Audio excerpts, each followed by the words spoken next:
Hello, this is the RPG Crawler, and welcome back to my playthrough of the Elder Scrolls 3 Morrowind. We are currently back on the main quest after a long stretch in Solstheim. We are tracked down Maramilo, and we have come to this hidden monastery. We're about to address Gilvis Barello about the dissident priests and lost prophecies. A significant part of the temple hierarchy might be more inclined to accept and tolerate differences of opinion and dogma, but other parts of the temple, in particular the ordinators under Beryl Sala, claim that the threat from Red Mountain and Daggerfall can only be resisted with a unified, resolute faith. The people are afraid, so they support the hard line, but if we can show ourselves able to confront Daggerfall more effectively than the ordinators, the temple and the people will support us. Daggerfall. So long as the ordinators, buoyant armatures, and tribunal could contain the blight and Daggerfall's creatures within the ghost fence, faith in the temple's protective power was strong. But now travelers and settlements suffer from blight storms and marauding monsters, and the people fear the temple is losing its ages-old battle with the devil Daggerfall. Right? Let me ask you about the Lost Prophecies. I have reviewed the Apocrypha and found two passages of particular interest. We've made copies of these passages to give to you. Many are familiar with the two Nerevarine prophecies current among the Ashlanders, called the Stranger and the Seven Visions. We have two other prophecies, the Lost Prophecy and the Seven Curses, that may offer additional insights into the riddles surrounding the coming of the Incarnate. Perhaps these are the Lost Prophecies that your friend Nibani Miesa told you about. Alright. We have also prepared a document for you called Kagranek's Tools. This document will explain to you, and to others, the terrible secret the temple conceals about the true nature of the tribunal and the corrupt nature of their divine powers. It is to conceal this secret that the temple persecutes the Nerevarine and the dissident priests. That persecution must stop. We must be united against the true enemy, Daggerfall, and if you are the Nerevarine, you must lead us against him. Alright, we will ask... I'm going to ask him about these, and I'm going to look at them. Okay, I'm going to ask him about the Apocrypha. The Hieroglypha are the collected priestly writings of the temple. The Apocrypha are the hidden writings, secrets known only at the highest levels of priesthood and inquisition. Defying the temples, we have gathered as much of the Apocrypha as we can in Holamayan. One of the chief disputes between the temple and the dissident priests is that the temple hides the truth from its followers. Alright. What does he have to say about the Nerevarine? Our interest in the Nerevarine used to be a matter of principle, a willingness to consider the validity of mystical insights rejected by temple doctrine. Now Daggerfall grows stronger while the tribunal grows weaker, and the return of Saint Nerevar, even if only reborn in spirit, might be our best prospect of salvation. Let me ask him about the Lost Prophecy and the Seven Curses. The Lost Prophecy. From seventh sign of 11th generation, neither hound nor guar nor seed nor harrow, but dragonborn and far-star marked, outlander incarnate beneath Red Mountain, blessed guest encounters seven curses. Star-blessed hand wields thrice-cursed blade to reap the harvest of the unmourned house. I've annotated your copy of the Lost Prophecy with our best efforts at interpretation, but a rough summary might be: an outlander, foreign-born but welcomed as a guest, confronts seven curses beneath Red Mountain. His hand, blessed by Azura, uses a cursed blade to bring justice to House Dagoth or House Dwemer, or both. The Nerevarine, an outlander? That would please many Ashlanders, and may explain how the prophecy got lost. And about the other one, the Seven Curses. The Seven Curses reads as follows. Through the doors of the unmourned house, where scoffers scoff and schemers scheme, from the halls of the oath-breaking house, ring seven curses of gods blasphemed. First curse, curse of fire.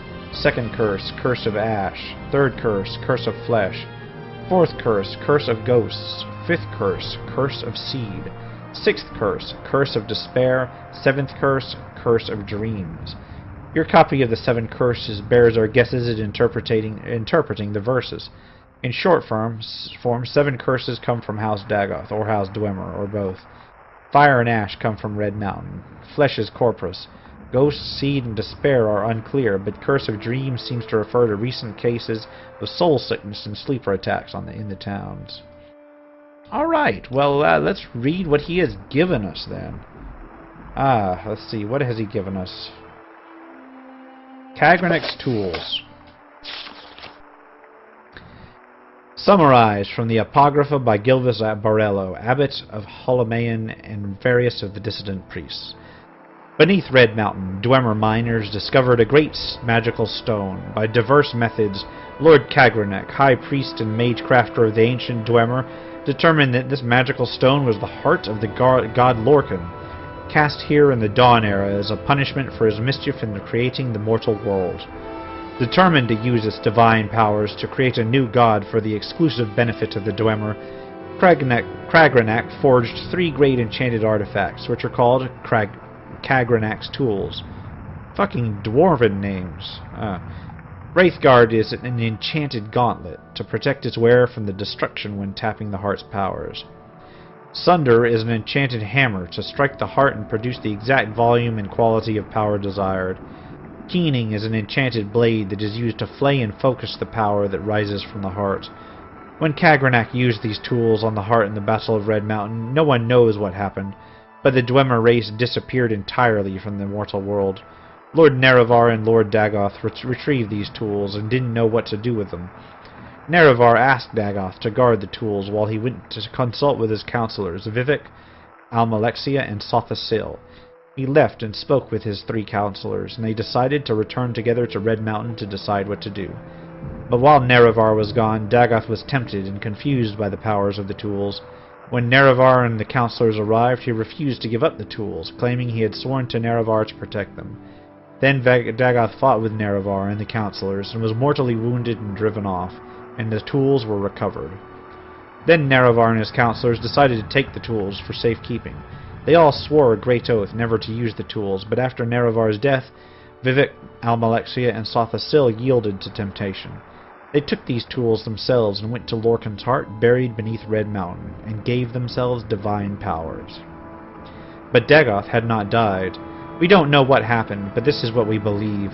His experiments with Kagrenek's tools had joined him to the heart's divine nature in some way, so that he learned to draw power directly from the heart. We conjecture that Dagoth, driven by anger and greed, used the heart without caution and restraint, and as a result has become terribly powerful and terribly mad. But the tribunal shows great care and restraint in their use of the tools, so they were not driven mad, and they did many good things. Nonetheless, the tribunal, too, appear to have been corrupted by the heart's power, though more subtly. Kagrenek's tools are cursed. Stealing power from the heart of a god is terrible folly, and fated to disaster. The tribunal is losing its battle to control the power of the heart. They are sustained by the same tainted power that drives Dagoth mad. They grow weak and cannot protect us from the Dagoth, but even if they could, would we be wise to worship gods such as these? They conceal the truth from us out of shame.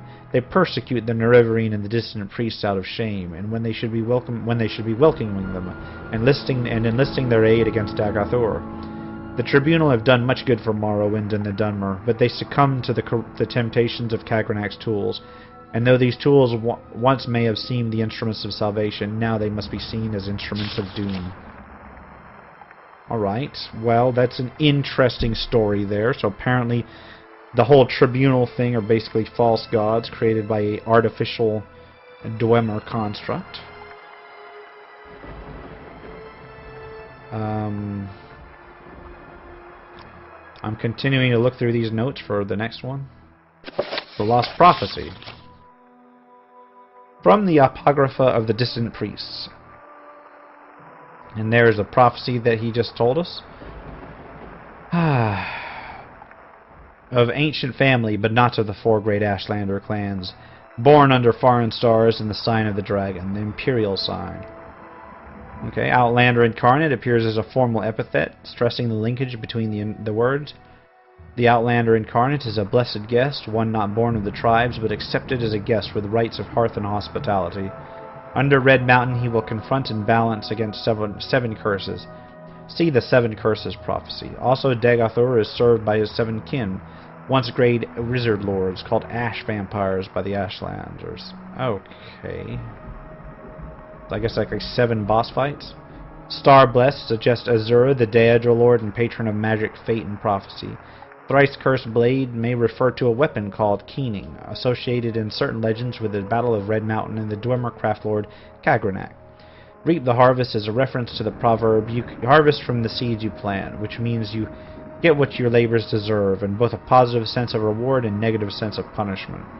The unmourned house could either be both of the lost great houses of the Dunmer, House Dwemer and House Dagoth. The Dwemer weren't Dunmer, at least as far as I know. Maybe I'm wrong. And then I've got the 7 cursors. The 7 visions is from the Ashlanders. The 7 curses. And there's the 7 curses that I talked about earlier. Ambiguous. Lines 1 to 3. Ambiguous may refer to the impiety of the god-mocking House Dwemer, or the treacherous diplomacy of the subtle House Dagoth, or both. House Dagoth, however, was reviled as oath-breaking for its treachery at Red Mountain. It may, however, refer to unspecified broken oaths of peace between the Lord Nerevar and Lord Dumak, founders of the Grand Council. Nerevar and Dumak were loyal friends until the disagreements between the Dwemer and the other great houses broke out in open conflict.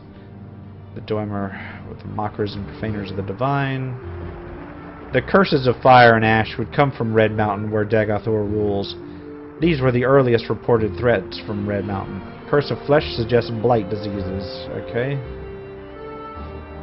Obscure may... Okay, and I already know this. That was what he was already told me. Alright, so that is a pretty solid info dump. And I will ask her about... she's got nothing new. Alright, are we done here?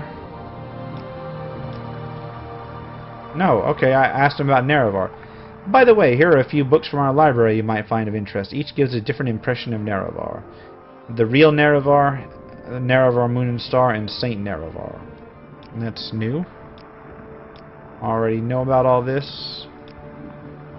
6th House, that's a new one. This is a new threat, not yet widely recognized as another face of the devil, Dagothor, but it is clearly a sign of a coming crisis, and the temple may no longer be able to protect Morrowind. In such troubled times, the Dunmer may turn to the ancient pillars of faith, the ancestors and the Daedra, and especially to the prophetic visions granted by Lord Azura.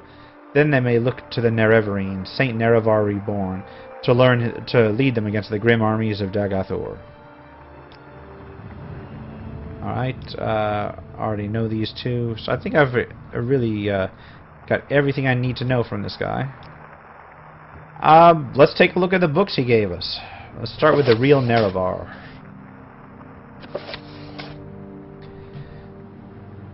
The Real Nerevar. This Telvanni retainer's informal history of Nerevar lists no sources.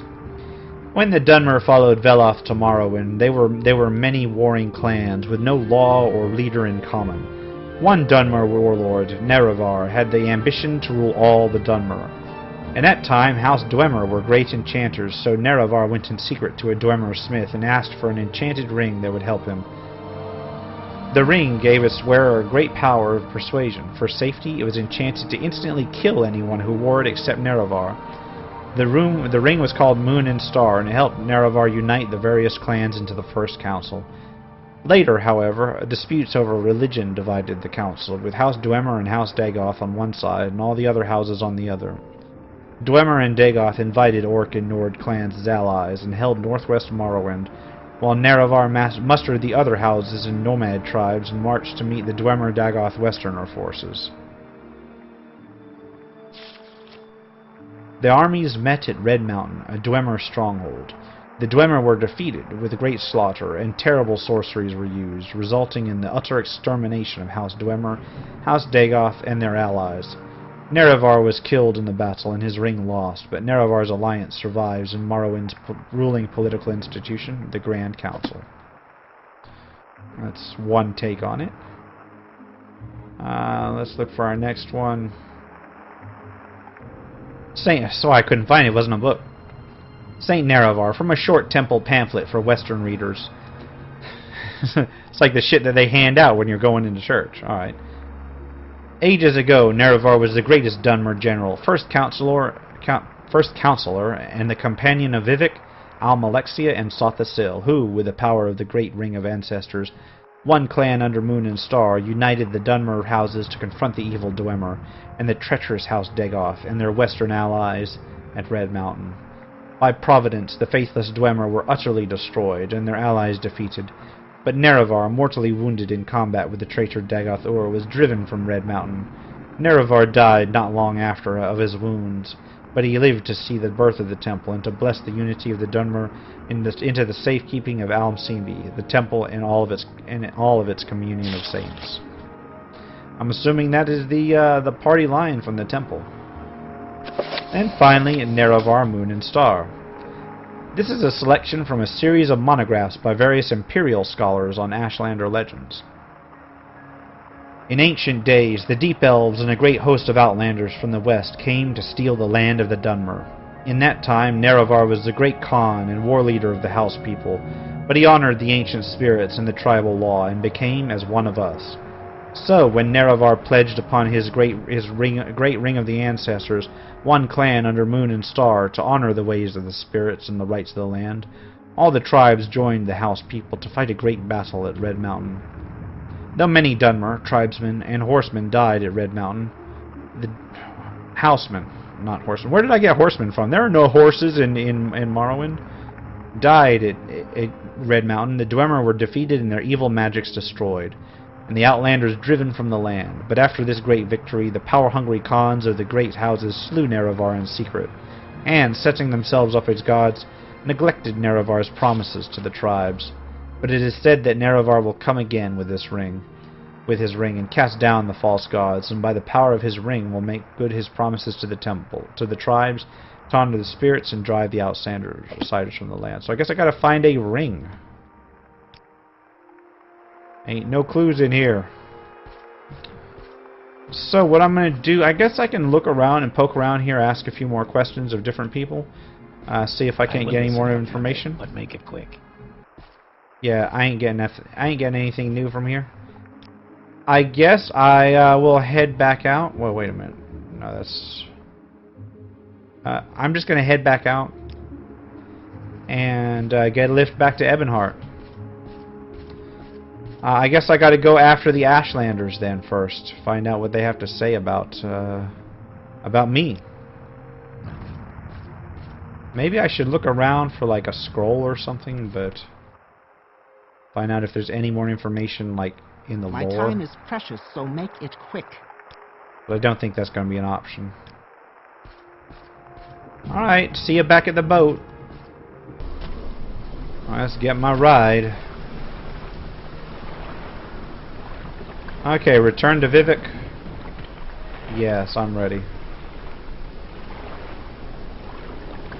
Okay. To Ebonheart we go. Anytime now. So, I am, like, actually kind of lost in terms of clues and such, so what I'm going to do is I'm going to head all the way back up to,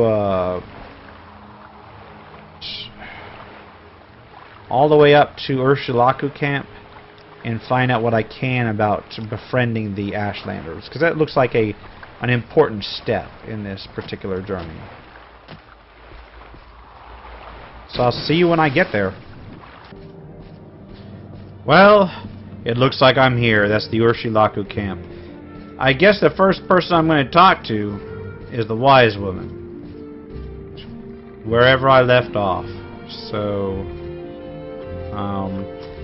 interesting side note, I had to run across country to get here. This time I ran from Cool.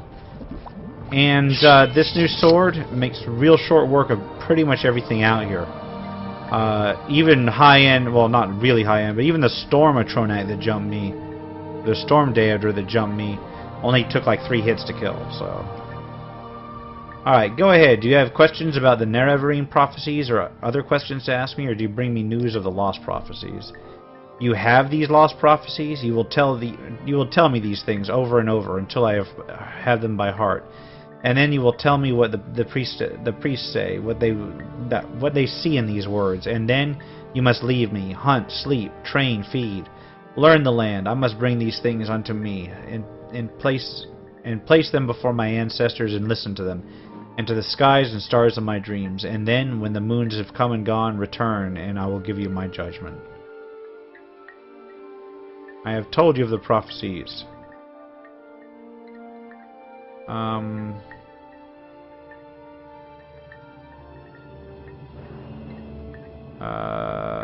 Is there anything else in here? The moon and star.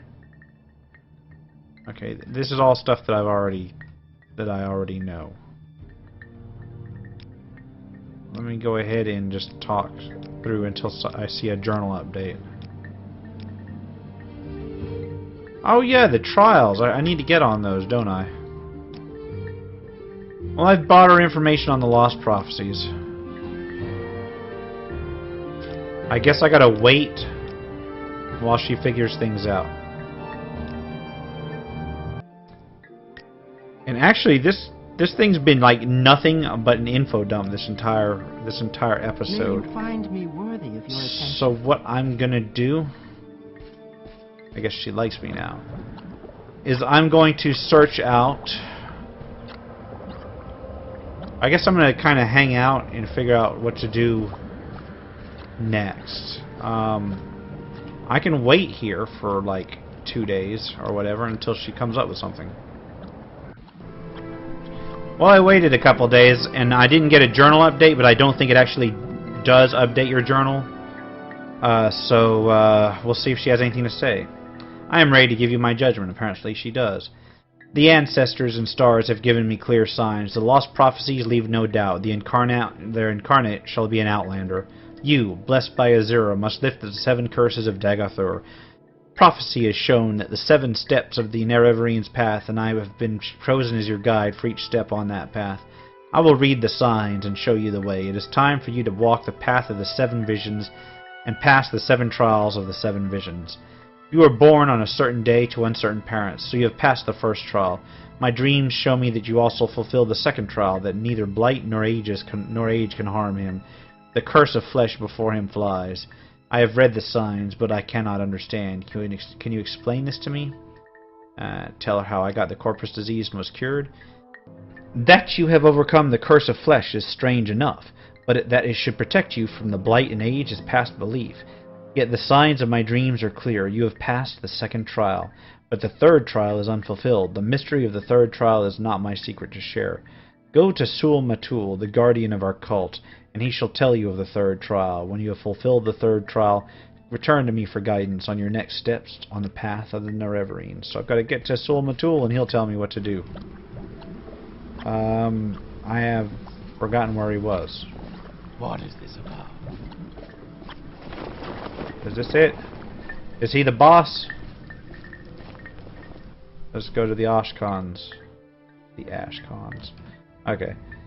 You wish to know about the third trial, and I shall tell you. You have entered the path of the Nerevarine. This is a hard thing to believe, but Nabani Mesa has spoken to me at length of this, and I have had time to consider. Therefore I shall keep my own counsel, and set before you my own test. I do not dispute with a wise woman, but their ways are not the ways of the warrior. Many before have tried the path of the Nerevarine, but all have failed the warrior's test. You must have strength, courage, and cunning. These things I would test. I ruined an entire island full of werewolves, and you dare ask me for more proof. Alright. Nearby lies Kogarun, the ancient halls of the Forgotten House, House Dagoth. In recent time, creatures of the Blight have come to dwell there. I myself went there with some brave hunters and came back again, but it was a bad place, and I am not ashamed to say I was afraid for myself and my men.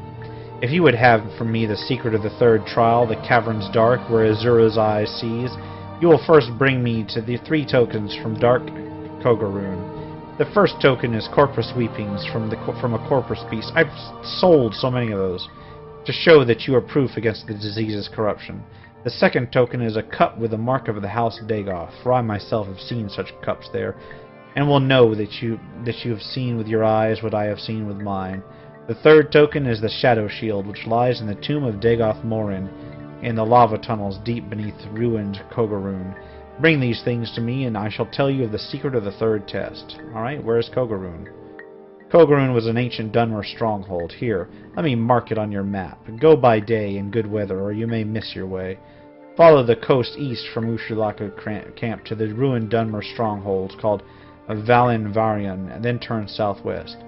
You will see Ebernanet, a ruined Daedric shrine.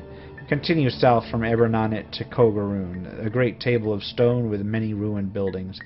There are many rooms. The passages are old and deep. Beneath are caves with pools of fire. It is a bad place. Go prepared. Alright, so it looks like I've got a quest off to Kogarun, a Dunmer stronghold. And that, I've just basically been doing info dumps this entire episode, and I think I'm out of time. So in the next time, we will have some action. For now, this has been the RPG Crawler with The Elder Scrolls 3 Morrowind. If you like what you've seen, remember to like, comment, and subscribe for more RPG content. Until next time, take care and goodbye.